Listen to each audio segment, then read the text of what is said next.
नमस्कार साथियों, कैसे हैं आप सब लोग। आशा करता हूँ आप सब लोग अच्छे होंगे। जैसा कि आप सब लोगों को पता ही होगा कि हम लोग ज्योग्राफी मैपिंग कर रहे थे और हमने नॉर्थ अमेरिका का पार्ट 1 किया था।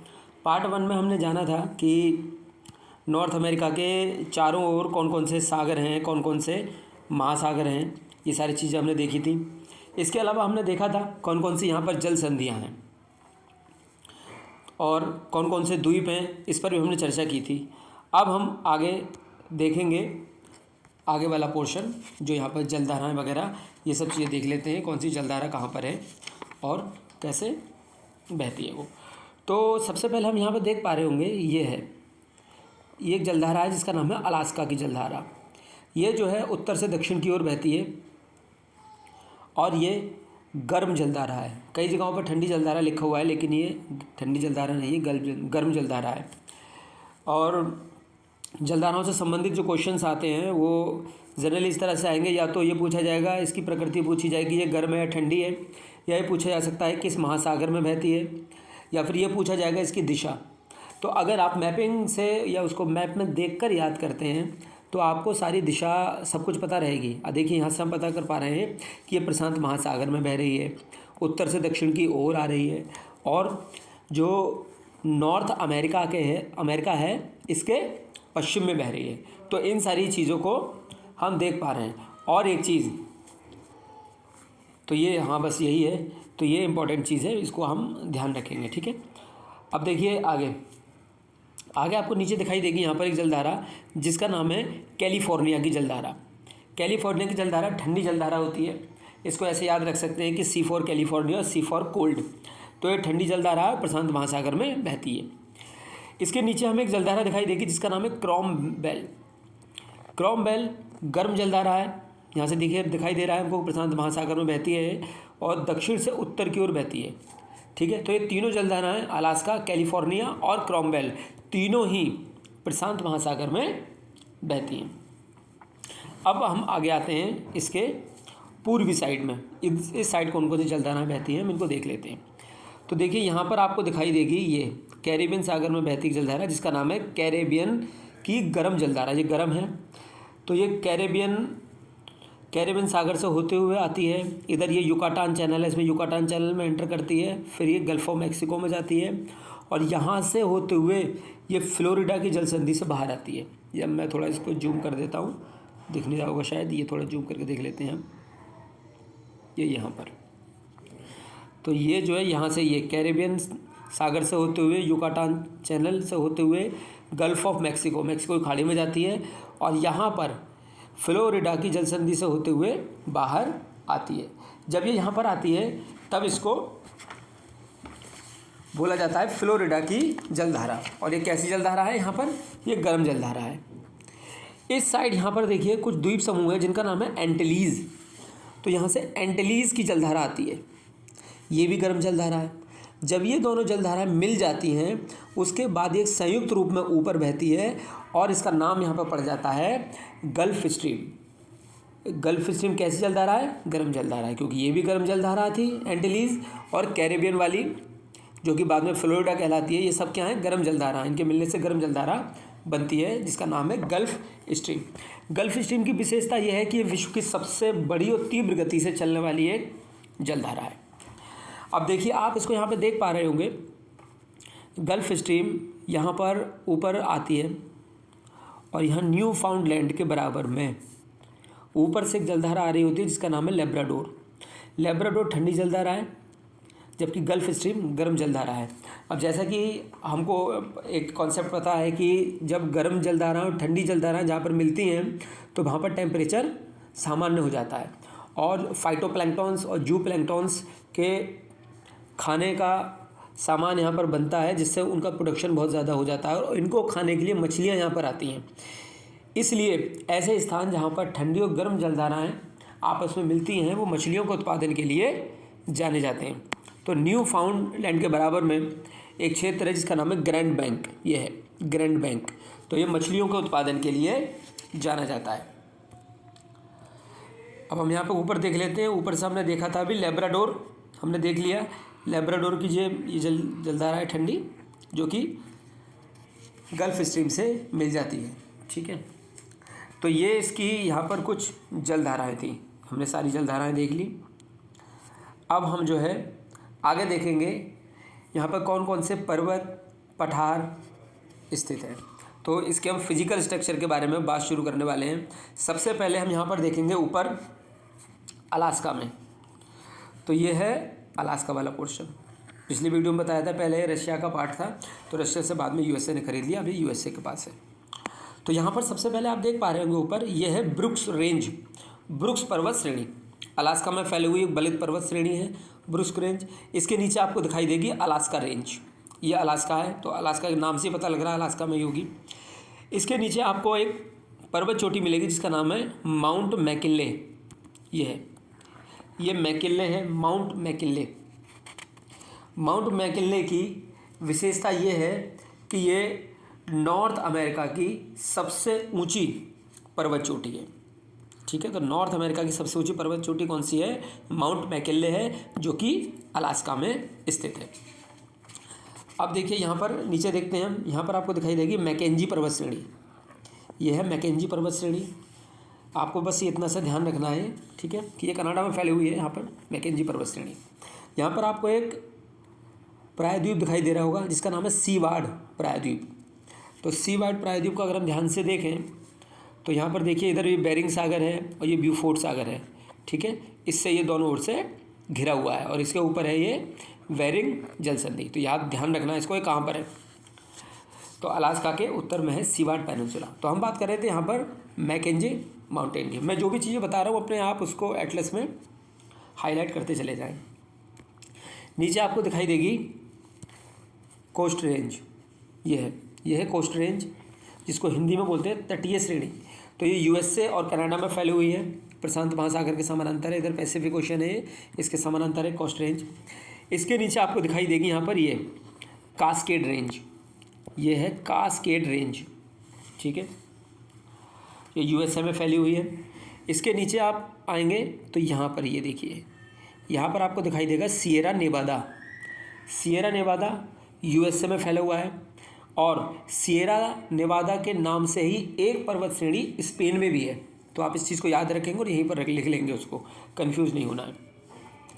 अब देखिए आगे आ जाइए, ये देखिए फैला हुआ है रॉकी माउंटेन। ये पूरा रॉकी माउंटेन फैला हुआ है। कलर चेंज कर लेते हैं, इससे दिखाई नहीं दे रहा। ठीक है, हाँ, तो ये देखिए ये है रॉकी माउंटेन। ये यहाँ पर नॉर्थ अमेरिका के पूर्वी भाग में, पश्चिमी भाग में फैला हुआ क्या है? ये एक विस्तृत वलित पर्वत श्रेणी है। नॉर्थ अमेरिका में फैला हुआ है, पूरा उत्तरी अमेरिका में। इसके नीचे आप देखेंगे यहाँ पर मैक्सिको में, तो यहाँ पर आपको दिखाई देगा सिएरा माद्रे ओरिएंटल। ये मैक्सिको वाले पोर्शन में सिएरा माद्रे ओरिएंटल, इसके नीचे है सिएरा माद्रे ऑक्सीडेंटल और इन दोनों के बीच में है मैक्सिको का प्लेट्यू। तो क्वेश्चन इस तरह से पूछ लिया जाए कि मैक्सिको के पठार के उत्तर और दक्षिण में कौन कौन सी पर्वत श्रेणियाँ हैं, दो ऑप्शन करके दे देगा। तो इस तरह से भी क्वेश्चन पूछा जा सकता है। तो उत्तर में है सिएरा माद्रे ओरिएंटल और दक्षिण में है सिएरा माद्रे ऑक्सीडेंटल। तो इनको जो है ध्यान रखना है। ये हो जाता है। अब देखिए आगे आपको दिखाई देगा रॉकी माउंटेन के पश्चिम में एक पठार जिसका नाम है कोलंबिया पठार। ये कोलंबिया पठार है, ये जो है कास्केड रेंज और रॉकी माउंटेन के बीच में फैला हुआ है। ठीक है, आपको अभी हमने देखा था कास्केड रेंज, ये है कास्केड रेंज और ये है रॉकी माउंटेन, इन दोनों के बीच में फैला हुआ है कोलंबिया पठार। ये एक अंतर पर्वतीय पठार है। अंतर पर्वतीय पठार क्या होते हैं? दो से अधिक पर्वतों के बीच में जो पठार बने होते हैं उनको बोलते हैं अंतर पर्वतीय पठार। और ये लावा पठार है।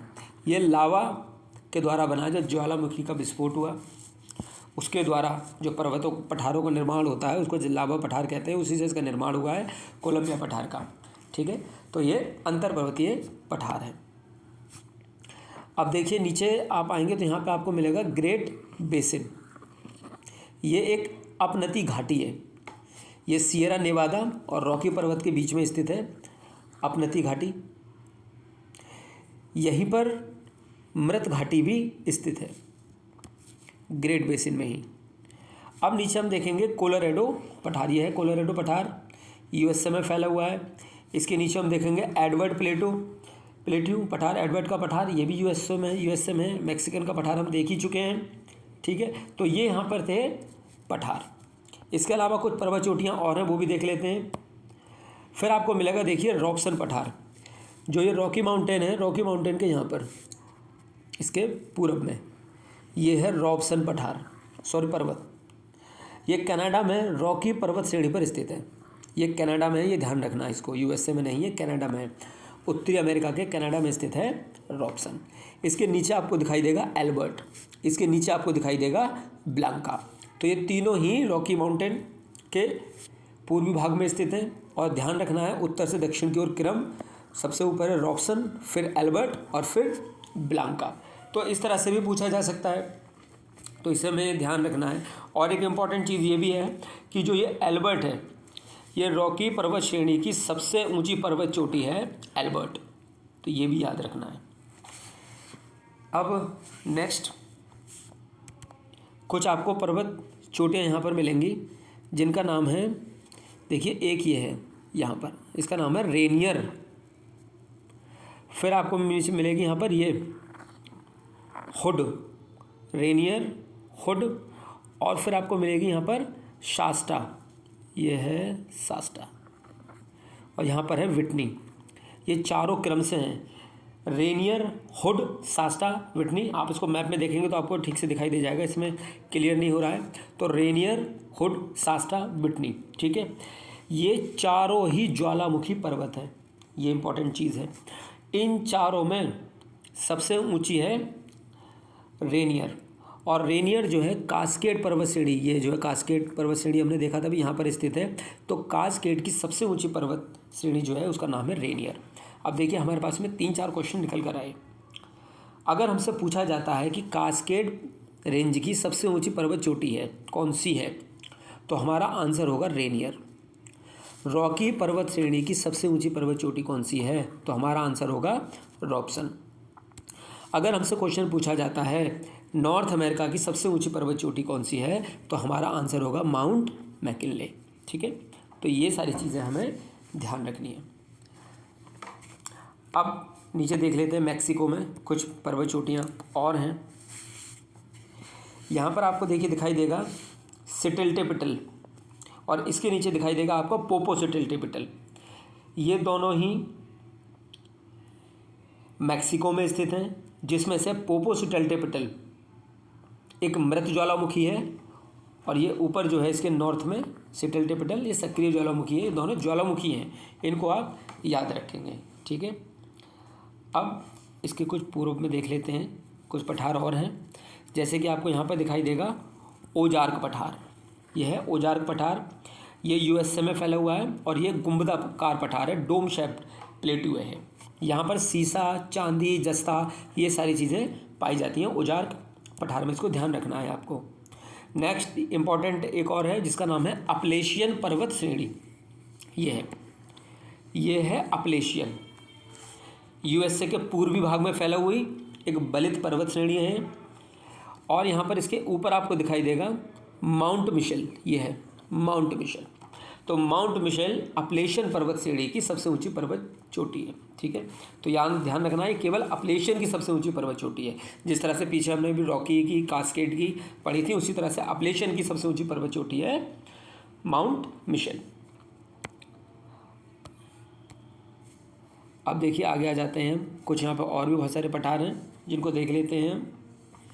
आपको एक पठार दिखाई देगा जिसका नाम है नॉर्टेड्रोम पर्वत श्रेणी है, सॉरी, ये है नॉर्टेड्रोम पर्वत श्रेणी है। यहाँ पर आपको लॉरेंशिया का पठार दिखाई देगा, ठीक है। और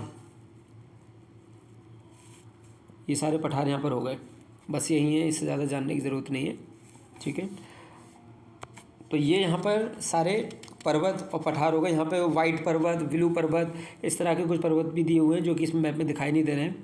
तो ज़्यादातर जो कलर वाले अगर पर्वत पूछता है तो मोस्ट ऑफ चांसेस हैं कि वो नॉर्थ अमेरिका में ही होंगे, ठीक है। तो लॉरेंशिया का पठार भी हो गया है। फिर है कैनेडियन शील्ड। आपको कैनेडियन शील्ड यहाँ पर दिखाई दे रही होगी हडसन बे के नीचे। ये देखिए कैनेडियन शील्ड है जो कि अर्धचंद्राकार रूप में हडसन की खाड़ी को घेरे हुए है। यहाँ पर जो है खनिज वगैरह पाए जाते हैं, तो ये खनिज संपदा के लिए जानी जाती है कैनेडियन शील्ड्स। इसके अलावा यहाँ पर अभी देख लेते हैं हम, एक क्षेत्र और है,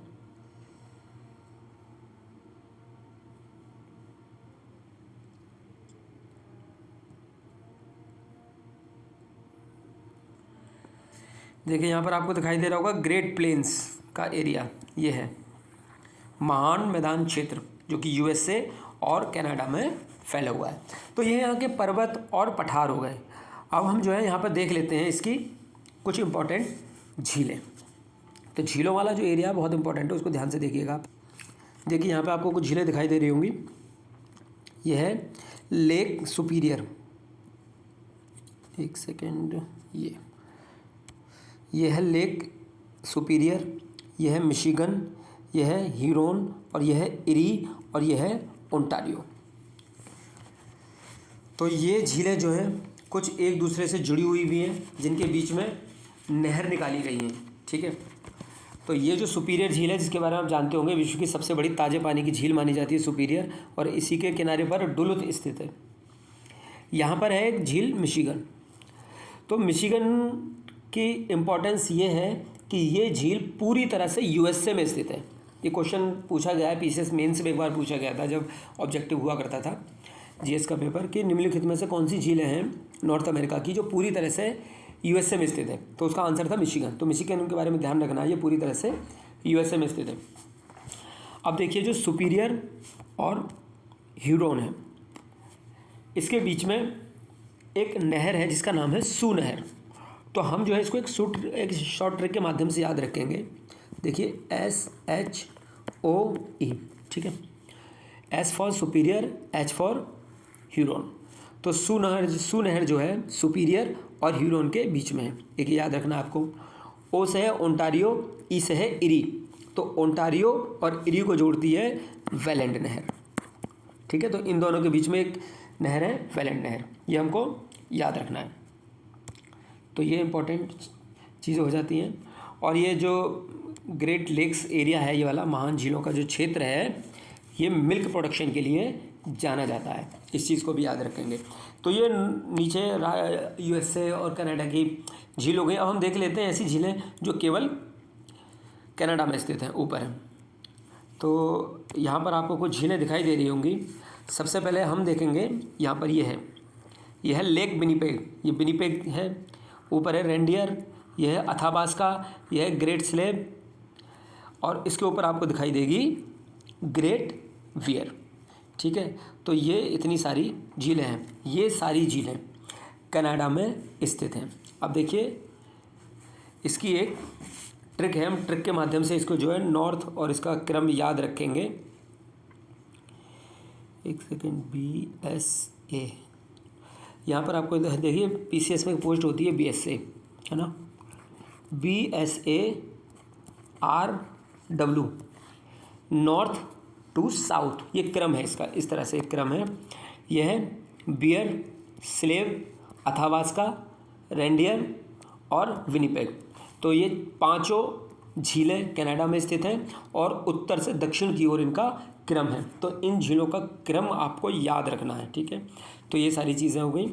इम्पॉर्टेंट कुछ चीज़ें और देख लेते हैं इनसे संबंधित, कि जो विनिपेग झील है ऊपर, ये विनिपेग झील, इसके किनारे विनिपेग शहर है जो कि विश्व की गेहूं मंडी के रूप में जाना जाता है। एक झील यहाँ पर है जो भी हमने देखी थी, रेंडियर। तो यहाँ से एक नदी निकलती है जिसका नाम है नेल्सन नदी निकलती है, यह आप ध्यान रख सकते हैं। और ग्रेट बियर, ये ग्रेट बियर जो है, पोर्ट रेडियम पोर्ट इसके किनारे स्थित है, ये भी आप याद रख सकते हैं। तो आज के लिए हम जो है इतना ही रखते हैं। आज हमने पर्वत, पठार, झीलें, ये सारी चीज़ें देख ली हैं। नेक्स्ट वाला पार्ट जो कि नॉर्थ अमेरिका का अंतिम पार्ट होगा, उसमें हम बाकी सारी चीज़ों को ख़त्म कर लेंगे, जिसमें कि हमारी नदियाँ रह जाएंगी और कुछ अन्य जो यहाँ पर स्थानांतरित कृषि होती है या फिर जो यहाँ पर लोकल विंड्स बहती हैं वो देख लेंगे। ठीक है, आप एक बार इसको पढ़ लेना वर्णवाल से पढ़ लें आप, ल्यूसेंट से पढ़ लें, और ये वाली चीज़ें देख लें आप। मैप में ज़रूर देख लेना, जो जो चीज़ें मैंने यहाँ पे बताई हैं मैप में उसको हाईलाइट कर लें, आपका ये वाली चीज़ें हो जाएंगी। जो भी मैं चीज़ें बता रहा हूँ ये मैंने सारे ज्योग्राफी के नोट्स अपने टेलीग्राम चैनल पर डाल रखे हैं।